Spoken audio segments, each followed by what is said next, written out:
Hello friends, welcome back to my channel job hunt with Swati. आज मैं आप लोगों के लिए नई जॉब अपॉर्चुनिटी लेकर के आई हूँ और ये अपॉर्चुनिटी आई हुई है well known bank IDBI bank, यानी कि industrial development bank of India. ठीक है, तो आईडीबीआई हायरिंग कर रहा है एग्जीक्यूटिव की पोस्ट के लिए। कॉन्ट्रैक्चुअल पोस्ट है ये, बट कोई बात नहीं, इतने बड़े बैंक से अगर आपको अपॉर्चुनिटी मिल रही है तो अगर कॉन्ट्रैक्चुअल भी है तो भी इसमें कोई दिक्कत की बात नहीं है, आपको काफ़ी अच्छा एक्सपीरियंस मिल जाएगा। ठीक है, और कहीं भी आप अप्लाई कर सकते हैं। ठीक है, परमानेंट नहीं है, नो इशू, लेकिन हो सकता है कि इन फ्यूचर जब आप यहाँ पे वर्क करते रहो तो डिपार्टमेंटल भी एग्ज़ाम्स होते हैं, डिपार्टमेंटल एग्ज़ाम्स में आप इसमें अप्लाई कर सकते हो, या कहीं और बैंकिंग की जॉब उस वक्त अवेलेबल होती है तो वहाँ पे आप अप्लाई कर सकते हो और हायर पोस्ट के लिए अप्लाई कर सकते हो। ठीक है, यहाँ पे वर्क करते हुए अगर आप अप्लाई करोगे तो और अच्छी पोस्ट के लिए आपका सिलेक्शन हो सकता है। ठीक है, और वैसे भी जो इंसान खाली बैठा है उसके लिए तो कोई भी जॉब अच्छी ही जॉब है, उसको कुछ भी मिल जाए अच्छा है। ठीक है, something is better than nothing. तो कॉन्ट्रैक्चुअल है बट फिर भी मैं कहूँगी कि फिर भी अच्छी है, अगर आपको ये भी मिल जाए तो वो भी बहुत अच्छी बात है। ठीक है, तो चलिए मैं आपको बता देती हूँ कि इसमें कितनी वैकेंसीज है, क्या क्वालिफिकेशन मांगा हुआ है, एज लिमिट क्या है, क्या एज रेंज है, मतलब सैलरी वगैरह क्या है, और मतलब कैसा सिलेक्शन होता है, इंटरव्यू बेस्ड है या रिटन बेस्ड है, ऑनलाइन अप्लाई करना है, ऑफलाइन करना है। ठीक है, सेंटर वगैरह एग्जाम के कहाँ है, तो ये सारी डिटेल्स देखिए, काफ़ी लंबी चौड़ी है, मैं भी आपको बता देती हूँ ये सारी चीज़ें। ठीक है, चलिए तो पहले आपको बता देते हैं वैकेंसीज के बारे में। तो काफ़ी अच्छी वैकेंसीज है, टोटल 1036 वैकेंसीज है। ठीक है, तो जहाँ वैकेंसीज ज़्यादा हो जाती है वहाँ पे आपके सिलेक्शन के चांसेस बढ़ जाते हैं। ठीक है, तो ये मत सोचिए कॉन्ट्रैक्चुअल है आपका, पहली तो बात सिलेक्शन होने की है। ठीक है, तो अगर आप को यहाँ पे ज़्यादा वैकेंसीज दिख रही है तो आप यहाँ पे ज़रूर से अप्लाई कर दीजिए। और ये अच्छी बात है कि यहाँ पे सारी कैटेगरीज के लिए रिजर्वेशन है, इवन EWS के लिए भी यहाँ पे, मतलब एज की मैं बात नहीं कर रही हूँ, पोस्ट की बात कर रही हूँ, वैकेंसीज की बात कर रही हूँ।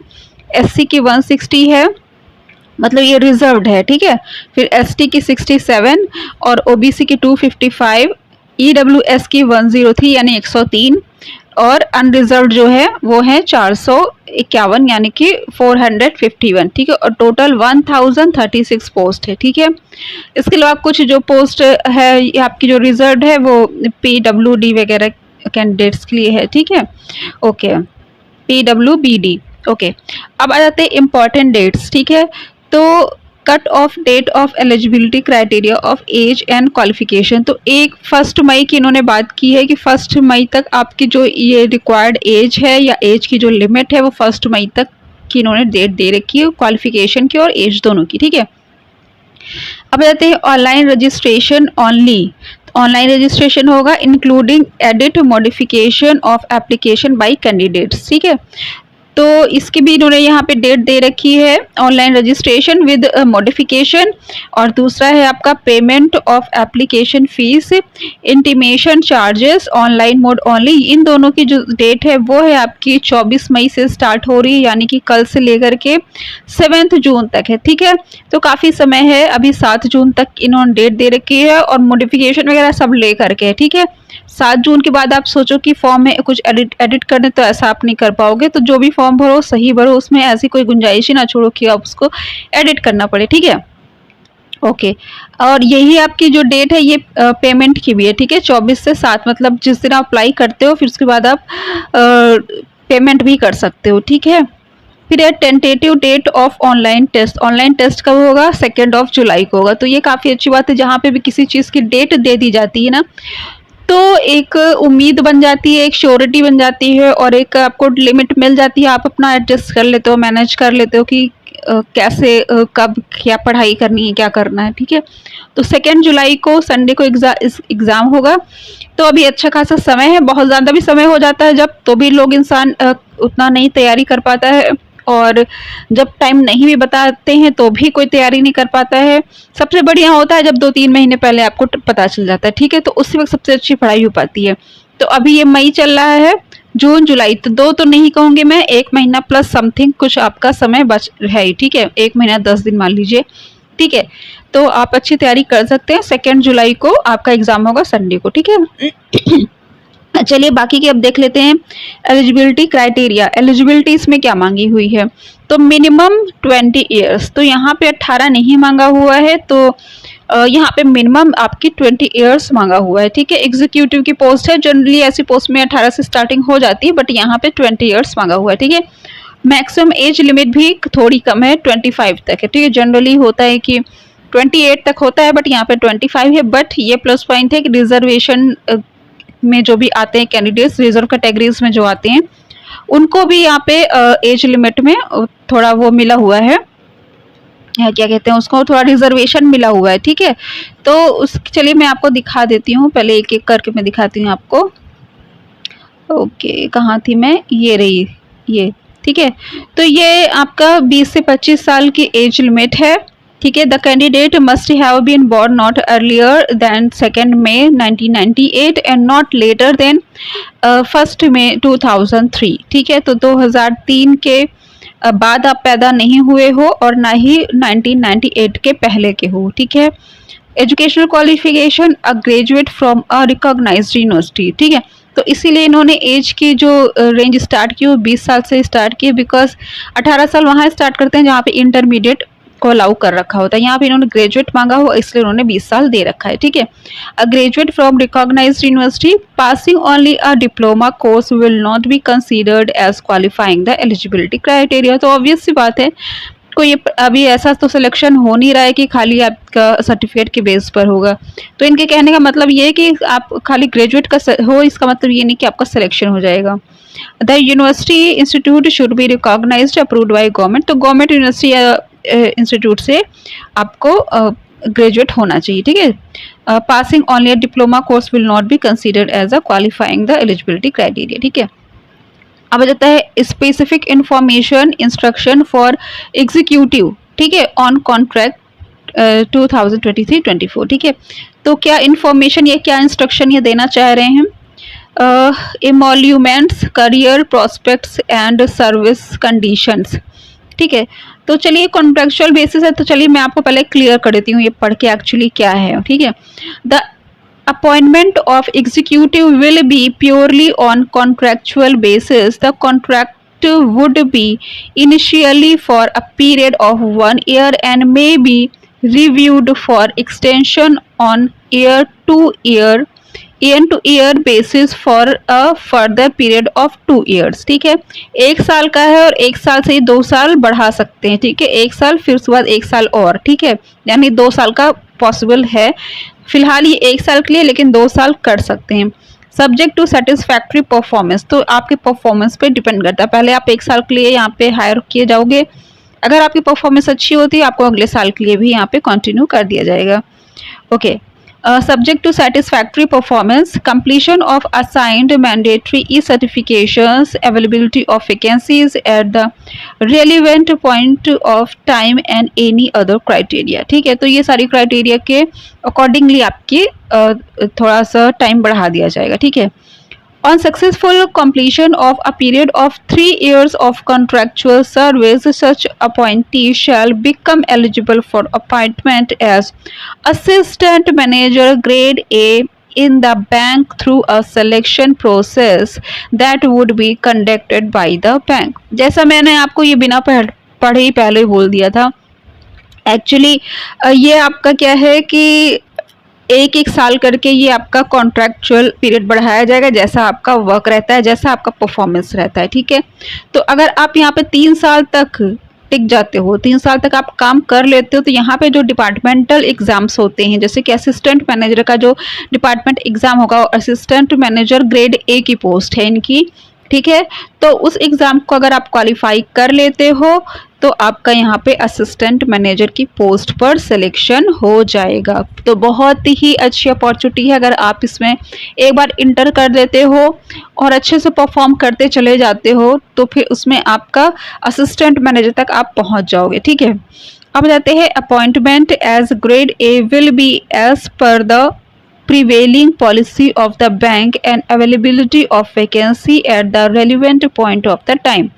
तो ये उस वक्त समझ में आएगा कि कितनी वैकेंसीज है, ठीक है। ये सारी चीज़ें उन्होंने बता रखी, ठीक है, कि ग्रेड ए का जो एग्ज़ाम होगा, जो इन्होंने जो असिस्टेंट मैनेजर की बात की है, वो बाद में ये बताएंगे उसके बारे में, ठीक है। अभी यहाँ पे कोई प्रॉमिस ये नहीं कर रहे हैं, ठीक है। मतलब ये ऐसा बता रहे हैं कि 3 साल तक टिक जाते हो तो डिपार्टमेंटल एग्जाम आप दे सकते हो, बस इतना ये बता रहे हैं, ठीक है। As on the date of this advertisement the executive will be paid a lump sum fixed remuneration as given below, ठीक है। तो as on the date of this advertisement, तो ये आपका जो है यहाँ पे सैलरी रहने वाली है, ठीक है। कंसोलिडेशन रिम्यूनरेशन, ठीक है, क्या रहेगी 29,000 per month in the first year, फिर 31,000 per month in second year and 34,000 per month in the third year of service, ठीक है। तो एक एक साल करके 3 साल तक बढ़ाई जा सकती है ये आपकी सर्विस, और 3 साल के बाद आप डिपार्टमेंटल एग्जाम अगर क्लियर कर लेते हो तो आप असिस्टेंट मैनेजर की पोस्ट पे अपॉइंट हो जाओगी, जो कि ए ग्रेड की है, तो उसकी सैलरी काफ़ी अच्छी होगी, ठीक है। 60-60 तो होगी, ठीक है। ओके, चलिए, काफ़ी अच्छी अपॉर्चुनिटी है।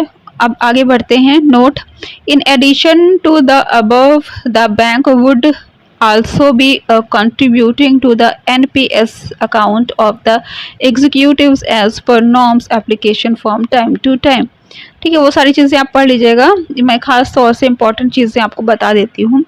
However, the appointee would be covered under the IDBI Bank Limited new pension scheme, तो आप इनकी पेंशन स्कीम के अंतर्गत आप आओगे, ठीक है, जो नई पेंशन स्कीम है उसके अंदर, ठीक है।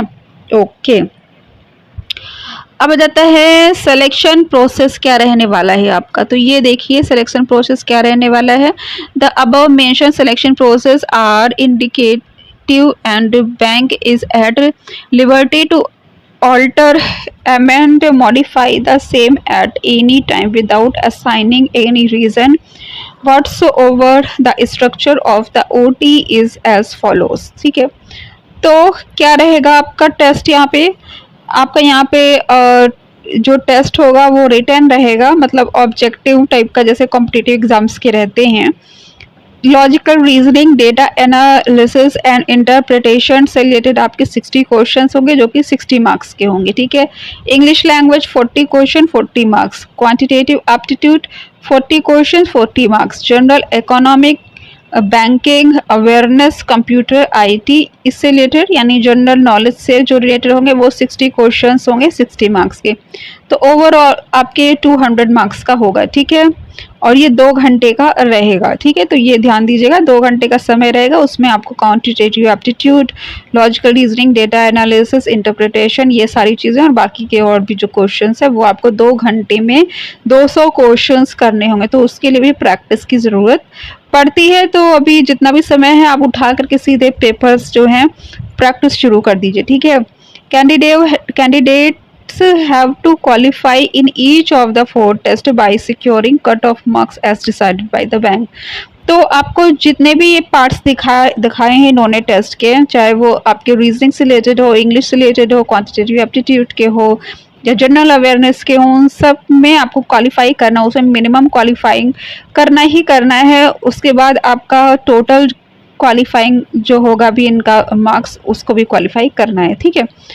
अब आ जाता है the above test except the test of English language will be available bilingually, English and Hindi.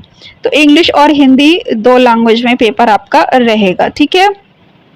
Okay, अब चलिए देख लेते हैं पेनल्टी फॉर रॉन्ग आंसर। तो ये भी सुन लीजिए कि 0.25 आपकी पेनल्टी कटेगी, माइनस मार्किंग यहाँ पर है। तो इसमें आपको प्रैक्टिस की बहुत ज़्यादा ज़रूरत है, ठीक है। अब जाते हैं candidate qualifying in OT will form the pool of shortlisted candidates and will be eligible for further selection process. तो पहले तो आपको ये OT इनका क्वालिफाई करना है, उसके बाद सिलेक्शन प्रोसेस के लिए आप आगे बढ़ोगे। तो आई थिंक क्या होगा, उसमें इंटरव्यू होगा। सच candidate will be called on the basis of higher order of marks and age within their respective category, subject to availability of vacancies in the respective category and or at the discretion of the bank, ठीक है। Okay, and will be eligible for further selection process. ठीक है, such candidate will be called on the basis of higher order of marks and age. तो देखिए यहाँ पे जो भी फर्दर सिलेक्शन होता है इनका, ठीक है, उसके लिए भी ये आपको कॉल कर सकते, बिकॉज जैसा ये कह रहे हैं candidates qualify in OT will form the pool of shortlisted candidates and will be eligible for further selection process. Such candidates will be called on the basis of higher order of marks and age within their respective category, subject to availability of vacancies in the respective category and or at the discretion of the bank। तो मतलब आप यहाँ पे इनका OT एक बार qualify कर लेते हो तो आपके जो मार्क्स के बेसिस पे जो इनके यहाँ फर्दर सिलेक्शंस होते हैं, ठीक है, उसके लिए भी आपको यहाँ पे कॉल किया जा सकता है, ठीक है, शॉर्ट लिस्ट किया जा सकता है, राइट। फिर है मतलब आप बस एक बार पहले कम से कम आप एक टेस्ट दे दो, आगे क्या होगा ये बैंक पर डिपेंड करता है, आपकी परफॉर्मेंस, आपके एग्जाम्स के मार्क्स पे सारी चीज़ें डिपेंड करेगी, ठीक है। The final selection or offer of employment would be made based on category wise the final marks obtained in the selection process। obvious सी बात है, ठीक है। चलिए आगे बढ़ते हैं। eligibility criteria relaxation of upper age limit, ठीक है। तो जैसा मैंने आपको बताया था रिजर्व्ड कैटेगरीज को रिलैक्सेशन है, कितना है, SC ST के लिए 5 इयर्स का है, OBC के लिए 3 इयर्स का है, जो डिसेबिलिटीज़ में है उनके लिए 10 इयर्स का है, एक्स सर्विसमैन के लिए 5 इयर्स का है, फिर पर्सन्स अफेक्टेड बाय 1984 रियॉर्ड्स 5 इयर्स का है, ठीक है। तो काफ़ी अच्छा इन्होंने रिलैक्सेशन आपको दे रखा है, ठीक है। अब जाता है the maximum age limit specified is applicable to general category candidate given see above, ठीक है। एजुकेशनल क्वालिफिकेशन मैं आपको बता ही चुकी हूँ। Okay, how to apply, candidates can apply through online, मैं बता चुकी हूँ आपको। Before applying candidate should have a valid personal email ID, mobile number, ये सारी चीज़ें बड़ी कॉमन रहती है आजकल, ठीक है, बताने की ज़रूरत नहीं है। सारा ये चीज़ें आप पढ़ लीजिएगा, ठीक है। एप्लीकेशन प्रोसीजर क्या है आपका, कैसे फॉर्म भरना है, पिक वगैरह कैसे लगानी है, ठीक है। ऑनलाइन पेमेंट, तो देखिए यहाँ पे मैं फ़ीस के बारे में आपको बता देती हूँ। Online payment of fee payment from May 24 to 7 June, ठीक है। तो कैसे होगा पेमेंट, 200 रुपये होगा आपका SC ST and PWD candidates के लिए, ओनली इंटीमेशन चार्जेस, ठीक है। तो आप लोग का सिर्फ 200 रुपये लगेगा जो SC ST और PWD कैटेगरी में आते हैं, और बाकी सब के लिए 1000 यहाँ लगेगा, ठीक है। क्योंकि बैंक के एग्जाम्स में फ़ीस थोड़ी ज़्यादा लगती ही है, ठीक है। क्यों लगती है, नहीं लगनी चाहिए इतनी, लेकिन अब लगती है तो क्या किया जा सकता है, अब लगती है, ठीक है। Okay, after submitting your payment, ठीक है, ये सारी चीज़ें तो पढ़ ही लीजिएगा आप। इम्पॉर्टेंट इंस्ट्रक्शन, तो क्या है important instruction, list of documents कौन कौन लगने हैं, high school and intermediate and graduation के आपके सारे सेमेस्टर की मार्कशीट वगैरह लगनी है। एज प्रूफ के लिए 10th 12th की मार्कशीट लगनी है। कास्ट सर्टिफिकेट लगना है। वर्क एक्सपीरियंस अगर है कुछ तो वो आप लगा दीजिएगा, उसका सर्टिफिकेट। डिसेबिलिटी का अगर कुछ सर्टिफिकेट है वो लगा दीजिएगा, फ़ोटो वो लगा दीजिएगा, ठीक है। ओके, तो सारी चीज़ें मैं आपको एलिजिबिलिटी वगैरह का बता ही चुकी हूँ। ये सब फॉर्म वगैरह से रिलेटेड चीज़ें हैं, वो आप ज़रूर से पढ़ लीजिएगा ध्यान से, ठीक है। क्योंकि 7 जून इसकी लास्ट डेट है और 7 जून के बाद आप उसमें कुछ भी नहीं कर पाओगे। तो इसका अप्लाई लिंक मैं आपको डिस्क्रिप्शन में दे दूँगी। अगर आपको मेरा चैनल पसंद आया हो तो उसको सब्सक्राइब करने के बाद बेल आइकन पर ऑल पर क्लिक कर लीजिए, ताकि मैं जो भी वीडियोस बनाती हूँ उसकी नोटिफिकेशन आप तक पहुँच जाए। Thanks for watching my channel, bye bye.